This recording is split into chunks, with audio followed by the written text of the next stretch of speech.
After the Republicans in the Senate failed to pass any form of health care reform, basically to repeal Obamacare, Donald Trump said, you know what, fine.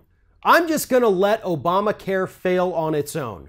Because as Republicans kept telling us, the Affordable Care Act, Obamacare, was absolutely failing. It was in a death spiral, is what Paul Ryan and a lot of Republicans like to tell us. So they were just going to sit back and let that happen and do nothing to fix it. Well, as it turns out, every available report that's looked into it said Obamacare was actually flourishing. It was nowhere near being in a death spiral because it was actually getting better. More people were signing up for it.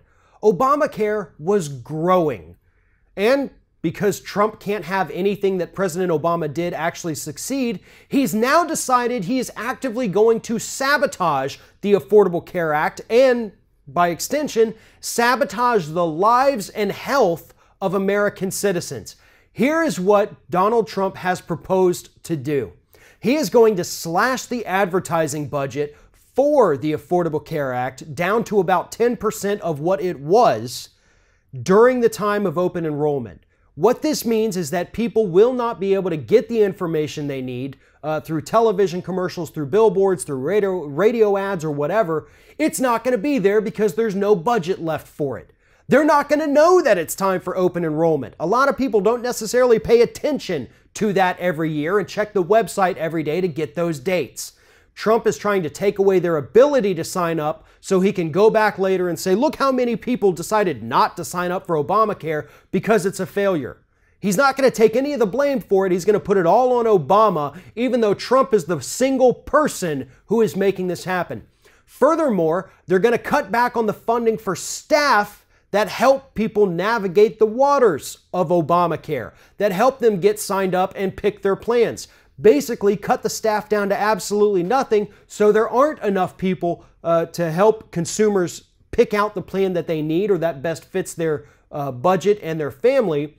So instead, people may end up buying a policy that overcovers or undercovers them, that costs too much or that costs so little, but again, doesn't cover anything, and therefore they would consider the system to be a failure.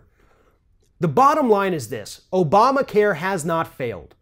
Obamacare is not perfect. There is a hell of a lot of room to improve, but the only reason it could fail at this point is if Donald Trump and the Republicans sabotage it, which is exactly what they've said they're going to do. This is disgusting behavior from the President of the United States and something that we as an American public should not tolerate. Unfortunately, we have little recourse until the 2018 midterm elections, but when those elections roll around, I want everyone to remember which party was fighting to give you universal health care coverage and which party was fighting to give health care coverage to only the wealthy who could afford it, and at the same time, give the wealthy a tax break. If you're thinking about subscribing to our channel, I strongly encourage you to do that. But if you're not thinking about subscribing, I would encourage you to start thinking about it, and then once you're thinking about it, actually go and do it. You can see the subscribe button right there on the screen, or if you're watching on a different platform, go to youtube.com/theringoffire.